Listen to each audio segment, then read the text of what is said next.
cette invitation. En profite pour remercier tous les professeurs qui font ce travail en lycée, puisque moi j'ai beaucoup bénéficié de votre formation et que, étant enseignant à l'université, généralement, on ne fait plus grand-chose après le travail que vous avez fait. J'ai été un peu surpris de voir à quel point les discussions ont été assez théoriques sur l'immunologie. Moi, je suis très pragmatique. Je pense que vous devez transmettre un vocabulaire, être concret. Si à la fin, les élèves savent ce que c'est qu'une moelle osseuse, un lymphocyte B, un anticorps, un macrophage, c'est très bien. J'ai un peu peur de placarder à chaque instant le paradigme darwinien sur à chaque fois ce que vous faites.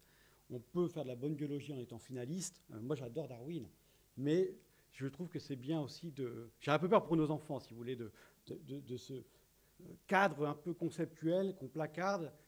Darwin, enfin, par exemple, Mendel, c'est aussi les petits pois, et les petits pois, c'est fabuleux, parce que voilà, ça parle énormément. Donc, je vais revenir, moi, du concret.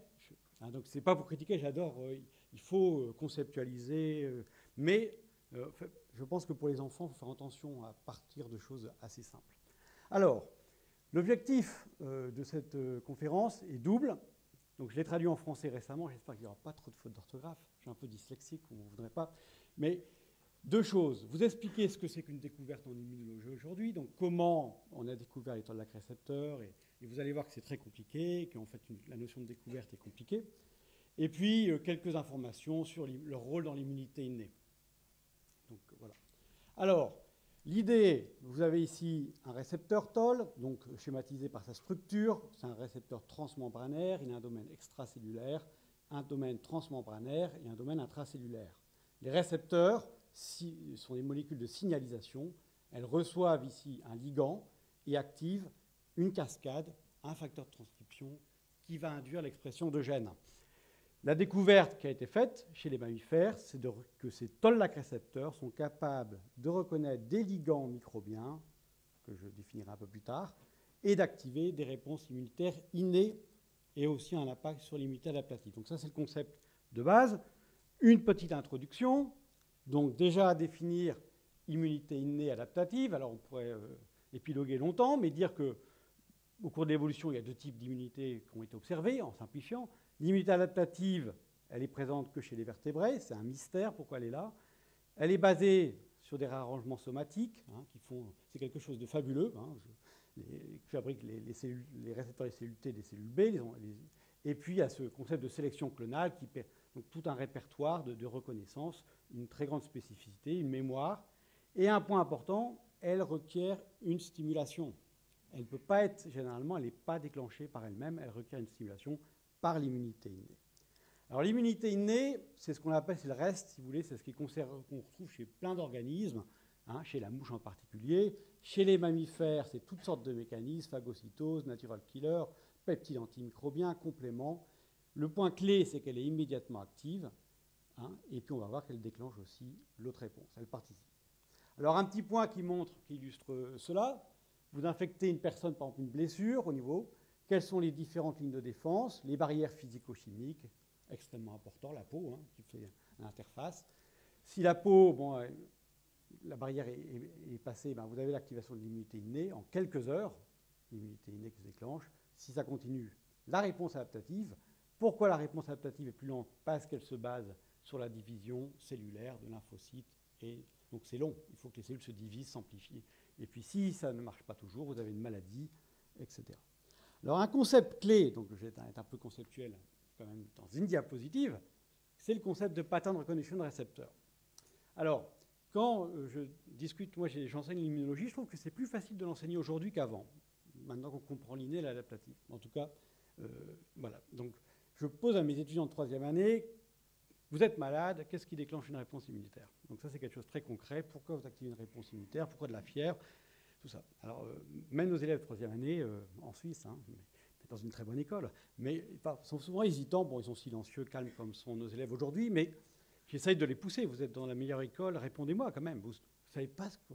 Et alors, pendant longtemps, il y en a qui lèvent la main. Oui, une immunoglobuline, un anticorps. Et non, c'est pas ça. Une façon simple d'expliquer, c'est qu'on a dans notre corps des récepteurs qui sont capables de reconnaître des molécules qui sont présentes sur l'enveloppe des microbes. C'est là quand même la façon la plus simple de déclencher une système immunitaire. C'est une des plus simples.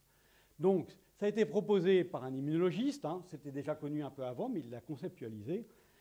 L'idée, c'est que chez les bactéries, vous avez des molécules, ou les microbes qui sont des molécules signatures. On les a signatures parce qu'elles sont absentes de votre corps, qu'elles sont généralement des motifs qui sont invariants, donc les microbes ont du mal à les changer, important pour le microbe, qui sont présents chez tous les microbes, pathogènes ou non pathogènes. Alors l'idée de Janaway, c'est d'avoir proposé qu'il y avait des récepteurs de type pattern recognition receptor qui sont capables de reconnaître ces molécules et qui vont déclencher les réponses immunitaires. Alors, ce système pattern recognition receptor, alors récepteur de pattern et PAMPs, ces molécules-là, on les appelle des PAMPs. Malheureusement, ce n'est pas idéal comme mot, mais enfin voilà, des molécules signatures de pathogènes, permet une reconnaissance directe du, alors je m'excuse des mots, non soit, je vais dire un gros mot, non soit, infectieux, non soit parce que c'est quelque chose qui est différent, infectieux parce que ça signale un danger. C'est ça qui est intéressant, c'est des molécules présentes sur des microbes. L'idée de Janaway, c'est de dire que ce type de reconnaissance est impliqué dans la plupart des réponses immunitaires, ça peut être discuté, mais... Et en fin de compte, ça participe aussi à l'activation de la réponse adaptative via, par exemple, l'effet d'adjuvant d'un vaccin. Alors, 2 minutes juste avant pour rentrer dans le domaine. Par exemple, ici, je vous ai présenté des enveloppes microbiennes, bactéries à gram positif, bactéries à gram négatif, cette coloration gramme qui permet de distinguer les enveloppes des microbes. Hein. Et bon, je ne vais pas rentrer dans les détails, mais vous avez plein de molécules, peptidoglycanes, hein, lipopolysaccharides, peut-être que vous les connaissez, lipoprotéines, qui sont des molécules spécifiques des microbes. Donc, c'est des cibles idéales pour être reconnues par le système immunitaire. Et effectivement, à chaque fois qu'on injecte dans une souris ce type de molécules, on active certains mécanismes. En tout cas, c'est reconnu. Ça peut même être toxique. Alors, une des questions dans le domaine, mais ce n'est pas comme ça que c'est fait la découverte, mais une des questions qu'on pouvait poser, c'est je simplifie beaucoup, qu'est-ce qui active les réponses immunitaires innées chez les mammifères, et si on conceptualise, quels sont les récepteurs de pattern chez les mammifères. Alors, là, maintenant, je vous présente la route, comment s'est fait la découverte. Vous n'êtes même pas obligé de prendre des notes, vous allez pouvoir vous reposer. On va faire un petit détour chez la drosophile, qui est mon organisme modèle. Alors, des gens, et ça c'est intéressant, il y a 30 ans, 40 ans, tout le monde travaillait sur les lymphocytes, beaucoup, parce que c'est quand même un système extraordinaire, mais certaines personnes se sont demandé comment les insectes résistent aux infections. Ici, vous pouvez remplir une drosophile d'un culot bactérien, elle va survivre. Je vous préviens, vous serez tous morts. Hein, si vous remplissez la jambe, l'équivalent du volume de la jambe avec des bactéries. Pourquoi elle ne meurt pas? En fait, ce n'est pas parce qu'elle a un système immunitaire, c'est parce qu'elle ne fait pas de réponse inflammatoire. Mais ça, bon, on ne va pas le dire. On va dire qu'elle est résistante aux infections. Mais en fait, elle est résistante aux infections parce que la plupart de vos maladies sont dues à un excès du système immunitaire.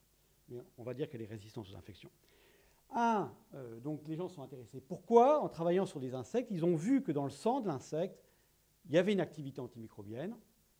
Une équipe suédoise dirigée par Hans Baumann, et c'est une découverte très originale à l'époque, a montré qu'il s'agissait de petites molécules antimicrobiennes fabriquées par les insectes, des petits peptides cationiques qui ciblent les enveloppes des microbes. Alors ce qui est intéressant, c'est qu'un an plus tard, ça a été montré chez les mammifères, et vous produisez dans vos yeux, dans votre intestin, dans vos muqueuses, des peptides antimicrobiens. Les plantes produisent des peptides antimicrobiens, ils sont tous très différents, mais ça fait partie de l'arsenal de dialogue ou d'élimination des microbes. Alors, un certain nombre d'équipes se sont intéressées à qu'est-ce qui se passait chez la drosophile. Et donc là, travaux par exemple qu'on a fait dans le laboratoire de Jules Hoffmann à Strasbourg, se sont intéressés et ont permis d'identifier plein de peptides antimicrobiens, vous voyez, avec des spécificités différentes contre les champignons, certains types de bactéries. Et ce qui est intéressant dans le système, sa beauté, si vous voulez, c'est que vous piquez une mouche avec des bactéries, très facile, infecter 400 mouches à l'heure comme ça. Un organe particulier, son corps gras, va produire toutes des peptides antimicrobiens. Donc là, vous aviez un système très beau pour décortiquer un module, bactéries dans l'hémolymphe, activation d'une réponse, quel était ce module, etc. Alors maintenant, je vous explique comment on l'a trouvé, par un chemin toujours un peu détourné, qui n'est pas ce qu'on aurait dû faire au départ. Donc, cette réponse, elle est régulée au niveau des gènes. Donc, l'infection déclenche l'expression des gènes qui codent pour les peptides antimicrobiens, et les gènes produisent les peptides. Donc, c'est transcriptionnel. Donc, ce qu'ont fait les gens, ils ont caractérisé les promoteurs. Qu'est-ce qu'ils ont vu dans les promoteurs? Des motifs de reconnaissance de facteurs de transcription. Et puis, il y en a un là qui avait tout de suite un écho, kappa B, mot de code très particulier. Qu'est-ce que c'est que kappa B? Alors kappa B a été popularisé par un chercheur américain, David Baltimore, dans son équipe, découvert en 86. Qu'est-ce que c'est?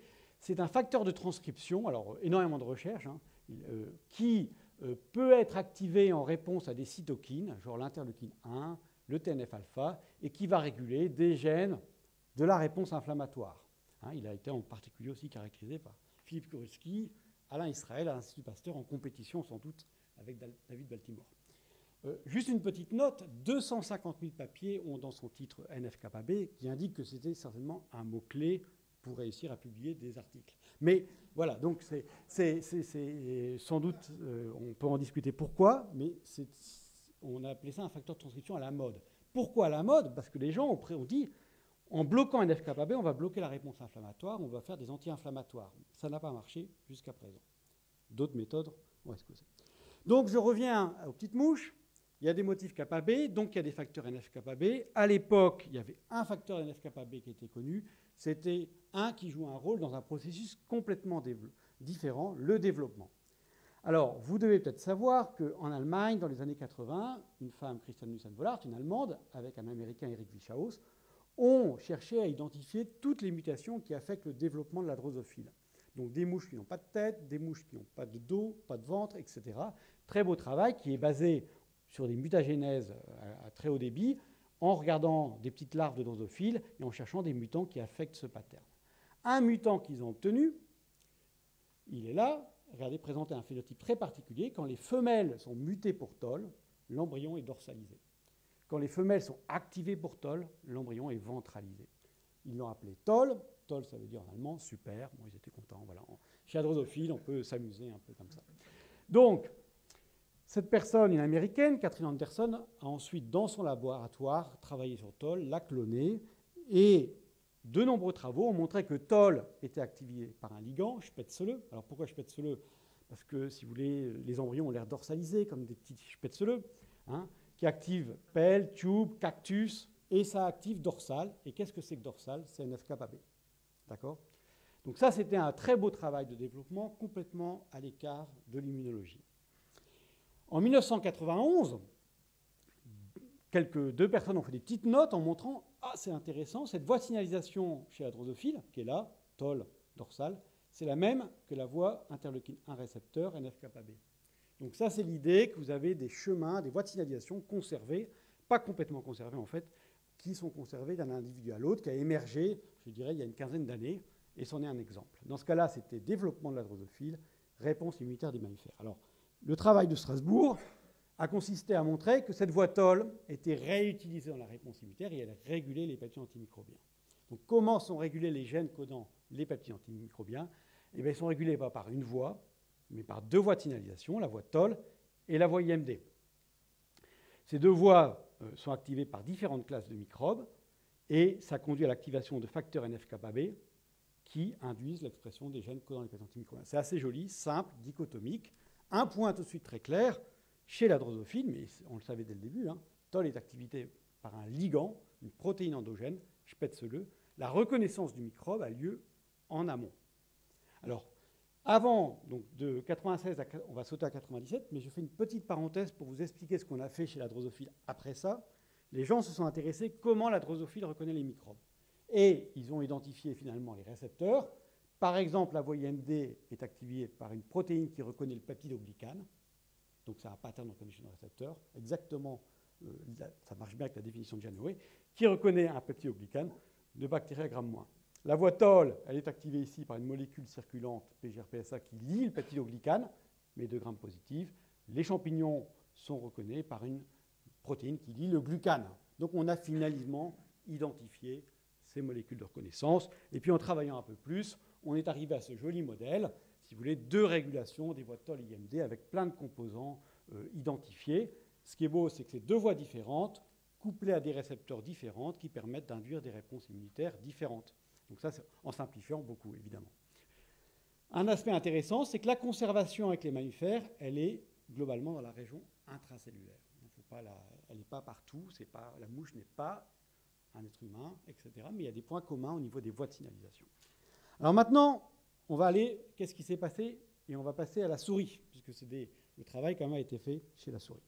Alors, un travail tout intéressant a été fait par un postdoc russe, arrivant, qui est on peut dire un chercheur très créatif, Ruslan Medzitov, dans le laboratoire de Janoé. Janoé, c'est étonnant, il avait proposé les concepts pattern condition receptor, c'est lui qui va faire le premier lien avec Toll. Il ne va pas montrer que c'est un pattern condition receptor. Malheureusement, vous voyez qu'il a perdu ses cheveux, il va mourir peu de temps après d'un cancer. Voilà. Donc il aura participé à l'émergence de la découverte. Hein. Qu'est-ce qu'il a fait? Eux, ils ont simplement cloné un Toll. Alors la question, c'est suite aux travaux de la drosophile ou pas suite aux travaux de la drosophile? C'est pas très clair. J'ai interrogé plusieurs personnes, c'est pas si clair que ça. Donc, je ne sais pas. Il a pris un Toll humain, il l'a trouvé, il ne savait pas l'activer. Donc qu'est-ce qu'il a fait? Il a remplacé le domaine extracellulaire par un domaine CD4, il l'a activé, il a fait une transfection, c'est une manip assez sale en fin de compte, et puis il a montré que ça active NF-κB. Bon, ce n'est pas très glorieux, à la limite on s'était sûr que ça allait marcher, mais c'est le premier papier en 97 qui montre, une similarité réponse immunitaire de la drosophile et celle des mammifères. Il a montré que ça avait un rôle potentiel dans la réponse immunitaire adaptative parce que ça active des molécules de costimulation. Ce papier, qui n'est pas nécessairement le plus fort, a quand même mis le feu aux poudres dans le domaine. C'est ça qui est étonnant, ce n'est pas un papier nécessairement fort qui met le feu aux poudres dans un domaine. Un an plus tard, 2 articles sont sortis. Vous voyez, coup sur coup, hein, on est cette fois-ci publié en septembre 1998. Le récepteur TLR2 répond aux lipopolysaccharides. Donc, il s'agit de 2 articles. Qu'est-ce qu'ils ont fait comme expérience? Ils ont pris des cellules qui ne répondent pas aux composés microbiens. Ils ont rajouté TLR2. Donc, ils ont cloné TLR2, c'est un autre TLR. Ils ont mis du LPS, et puis ils ont vu que ça répondait. Ils ont donc conclu une découverte toute simple. Le problème qu'ils ont eu, c'est que le LPS de Sigma, parce qu'ils l'ont acheté chez Sigma, une compagnie, était contaminé. Ce n'est pas le LPS qui active TLR2, c'est le lipopeptide. C'est un papier qui est faux, si vous voulez. Mais d'un autre côté, c'est le premier papier qui montre qu'un Toll répond à un composé microbien. Parce qu'ils auraient mis composé microbien dans leur titre, c'était bon. Simplement, ils ont mis LPS. Vous voyez un peu. Donc c'est un papier qui n'est pas inintéressant en soi. C'est la première fois qu'on montrait un lien avec un composé microbien. Ensuite, on a toute une série de travaux qui sont arrivés d'un autre domaine de recherche en 1998. Alors, peut-être que vous savez que le LPS, ce composant de l'enveloppe des bactéries gram-négatifs, est appelé aussi endotoxique. Pourquoi? Parce qu'il est très toxique. Si on l'injecte en grande dose chez un individu, je crois qu'on peut mourir, une souris, donc c'est ce qu'on appelle un choc septique. C'est quelque chose d'un peu artefactuel peut-être, mais qui peut se produire lors d'une opération si un patient est contaminé par des bactéries. Qu'est-ce qui se passe? Le LPS est reconnu par les macrophages, ça produit des cytokines, le TNF, ça active toute une réponse immunitaire systémique. Vous faites un choc systémique et la personne peut mourir très rapidement. De manière intéressante, des chercheurs, et c'est tout un travail très long, avaient identifié une lignée de souris qu'ils appelaient LPS-, qui était très intéressante parce qu'elle ne faisait pas de choc septique. Elle montrait forte résistance à l'endotoxine, donc pas de choc septique, et puis elle était un peu susceptible aux infections bactériennes. Donc, ces chercheurs avaient déduit cette lignée de souris ne voit pas le LPS. Ils ont montré que c'était un gène, donc ça avait l'air intéressant, c'est le gène sans doute qui reconnaît le LPS. Et en 1998, Bruce Butler et son équipe, mais suivi 2 mois plus tard de l'équipe de Daniel Malo au Canada, et avec Susan Vogel, et puis vérifié 4 mois plus tard par un japonais qui a fait son entrée dans le domaine, Shiuzu Akira, donc vous voyez très très chaud, domaine, ils ont montré que LPS était une mutation en TLR4. Alors ça ne montrait pas que c'était le récepteur. Ce qui est étonnant, c'est que Bruce Butler a passé son temps à critiquer les pattern condition receptor, mais sa découverte ne prend en fin de compte sens que dans le concept de son ennemi juré, mais si vous voulez, vous comprenez un peu ce qui anime les immunologistes. Ce n'est pas évident d'émerger quand vous avez quand les découvertes sont si collectives et si importantes. Alors, l'équipe de Shiuzu Akira, donc une équipe japonaise avec des postdocs très talentueux, a ensuite caractérisé un très grand nombre de Toll-like récepteurs, et là, c'est devenu quand même une sacrée fête surprenante. Vous voyez, TLR5 reconnaît la flagelline, du flagelle, TLR4, le lipopolysaccharide, pas tout seul, TLR3, l'ARN double brin, la signature d'une infection virale, TLR2, les lipopeptides, TLR9, l'ADN bactérien, un mystère. Quand on injecte de l'ADN bactérien, on induit une réponse immunitaire parce que l'ADN bactérien n'est pas méthylé de la même façon que notre ADN. Et c'est TLR9, etc. Donc ça a été une très jolie histoire. Alors, je voulais juste faire une petite parenthèse pour vous dire qu'est-ce que c'est qu'une découverte en biologie. Donc là, je fais mon côté historien des sciences. C'est intéressant parce qu'on est normalement subventionné pour faire des découvertes, mais je crois que nous-mêmes ne savons pas très bien ce que c'est. Alors, j'ai essayé de résumer les grandes étapes de la découverte. Il y a une découverte conceptuelle, qui est quand même tout à fait honorable, la découverte du concept de pattern recognition receptor proposé en 89. La découverte des peptides antimicrobiens, donc ça c'est le background, les prémices. Hein, c'est un peu, pas tout à fait l'histoire Toll, mais c'est juste avant. La découverte des peptides antimicrobiens est une très belle découverte parce que voilà, on découvre un mécanisme de défense. NF-kappa B peut être composé comme une jolie découverte, c'est un facteur de transcription clé dans la réponse immunitaire. Vous avez les aspects développementaux. La mutation Toll a été identifiée par Christian Nussan-Vollard et Eric Wichaus. Toll a été cloné par Catherine Anderson. Les similarités entre Toll ont été vues par d'autres chercheurs, etc. Donc ça, c'est un peu les prémices. Maintenant, qu'est-ce qui a mis Toll dans l'immunité? Donc, il y a les travaux chez la drosophile, ça c'est sûr. Donc, il y a des évidences. Alors, avant qu'on fasse notre travail, hein, à Strasbourg, il y avait des évidences d'un rôle de Toll dans la réponse immunitaire. Je ne vais pas revenir, y compris des papiers de nous-mêmes, qui suggéraient, tout le monde pensait qu'il faisait quelque chose. La question, c'est qu'on ne savait pas quoi. Après, voilà, donc les données étaient là, on avait en suspicion. Les papiers qui montrent que les mutants Toll ne répondent plus aux infections bactériennes et meurent d'une infection fongique, donc ça c'est un peu ce qu'on a publié. Mais ce papier, attention, ne décrit pas un récepteur de type pattern recognition receptor. Hein. C'était activé par un ligand spätzle. Ensuite, vous allez chez le versant mammifère. Vous avez une évidence moléculaire d'un rôle dans l'immunité innée. C'est ce papier assez faible de Metzitov, mais qui a mis, je vous dis, le feu aux poudres quand même, il faut le reconnaître. Un lien entre Toll et NF-kappa B. Ce papier faux, mais en fin de compte assez vrai, mais qui tolère qu'on fait une réponse au LPS, qui est la première preuve d'une réponse au composé microbien. La preuve génétique, donc on aime bien un mutant parce que c'est une preuve très forte, des travaux le clonage de TLR4 qui s'est fait dans un mouchoir de poche. Hein, les équipes ont travaillé 4-5 ans, ils ont publié au bout de quelques mois. C'est pas pour rien, c'est qu'ils savaient tous qu'il y avait, c'était Toll. Hein, bon, il était dans le coin, donc il fallait, voilà. Les souris KO, après tout le travail d'Akira et d'autres personnes. Donc alors, moi j'ai marqué étape par étape, il est clair que les TLR jouent un rôle important dans la réponse immunitaire des mammifères. La découverte des TLR dans l'immunité fut une découverte collective, sans doute. Il y a eu des héros à toutes les étapes. Aucun papier ne fut indispensable au mouvement d'ensemble.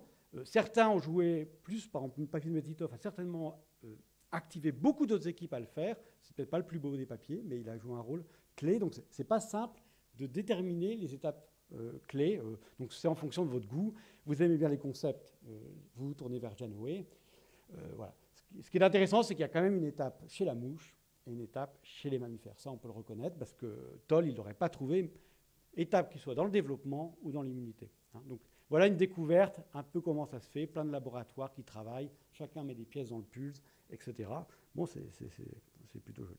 Alors maintenant, quelques compléments d'information sur les Toll-like récepteurs. Donc j'en ai encore pour 5 minutes. Hein. D'accord. Première chose, donc, ce sont des récepteurs qui reconnaissent des composés microbiens. Donc on aime les voir comme des sentinelles dans votre corps, capables de reconnaître des agents qui signalent une infection.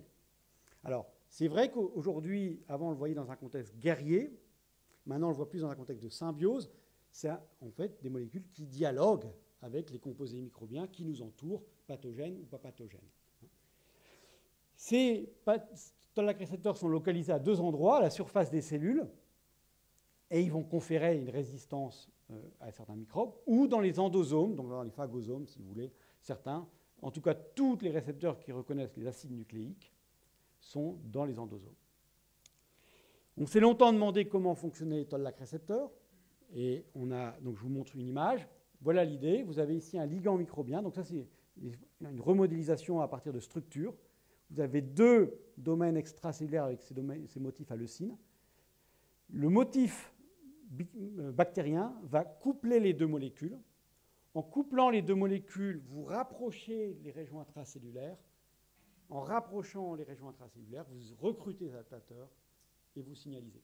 Donc, ce qui est assez joli, c'est que, bon, c'est pour ceux qui aiment bien les concepts, plusieurs années après, on a une vision moléculaire de comment on reconnaît un agent microbien. Vous voyez, donc, une molécule spécifique d'un microbe qui clusterise, qui se rassemble et signale. Qu'est-ce que font les TLR? ce sont des molécules de signalisation. Donc, ils se lient à un PAMP, ces molécules bicliniennes, et ils activent une voie de signalisation. Souvent, il y a un FKB, IRF, les MAP kinases, donc je ne vais pas rentrer dans les détails, c'est des voies de signalisation. Et puis, ça induit toutes sortes de réponses. Des réponses immunitaires innées, c'est très important, mais aussi des molécules de costimulation qui vont permettre l'activation de la réponse adaptative. Hein. Donc ça, si vous voulez, c'est le lien intéressant avec les tolls. Bon, peut-être, c'est discutable hein, tout ça, parce qu'il n'y a pas que les tolls, mais qui couplerait inné adaptative dans la cellule dendritique. Alors, un joli exemple d'une cascade innée, c'est celle-là. Alors, l'ARN double brin, signature d'une infection virale, reconnue par TLR3, alors normalement c'est dans l'endosome, je m'excuse, ils l'ont mis à la membrane, active des voies de signalisation complexes, vous voyez, IRF3 qui est activé, s'allie production d'interféron bêta. Interféron bêta va dire aux autres cellules, attention, infection virale, je vais déclencher une réponse virale dans les cellules avoisinantes de la réponse infectée. Mécanisme purement inné, hein, efficace sans doute, enfin, qui joue un rôle important chez les mammifères. Le rôle donc des TLR dans la réponse adaptative, alors c'est du textbook, hein, c'est-à-dire qu'en fait la vérité sont bien plus complexes, mais je vous le dis, c'est que l'idée c'est qu'il y a deux signaux, un signal de l'antigène, non soit, bon, voilà, je m'excuse encore, mais c'est difficile de, c'est pas évident hein, mais bon, voilà, c'est-à-dire quelque chose, une molécule, par exemple l'ovalbumine de poulet que vous injectez dans un lapin, par exemple, et puis vous mettez un signal de danger, donc un composé microbien. Donc le premier signal donne un élément, le deuxième signal indique qu'il y a un danger, et quand vous avez les deux signaux, vous pouvez déclencher une réponse immunitaire face à l'agent infectieux. Alors c'est quelque chose d'assez simple à expliquer aux étudiants. Vous leur expliquez comment vous voulez faire un vaccin contre telle protéine, l'ovalbumine. Vous injectez l'ovalbumine, non, ça ne marche pas. Il faut rajouter de l'adjuvant. Qu'est-ce que c'est que l'adjuvant? Janoé parlait du sale petit secret des immunologistes. Qu'est-ce que c'est que l'adjuvant? C'est des composés microbiens qui activent des pattern recognition récepteurs type toll-like récepteur. Okay, donc ça permet d'expliquer un peu le rôle des adjuvants dans la réponse immunitaire. Comment ça fonctionne? Les toll-like récepteurs participent à la maturation de la cellule dendritique. Il y a la reconnaissance avec les systèmes MHC, antigènes TCR, qui est bon, magnifique. Et puis, il y a des molécules de costimulation produites en réponse aux toll-like récepteurs qui vont donner un signal numéro 2 au niveau de la cellule, qui vont déclencher l'activation de la cellule T.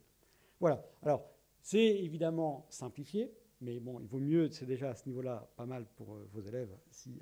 Je pense qu'il y en a déjà un peu trop. Un petit point pour dire que les tolls ont été découverts. Il y a par exemple un collègue, Jean-Laurent Casanova, qui fait des mutants, qui cherche des humains mutés pour tolls.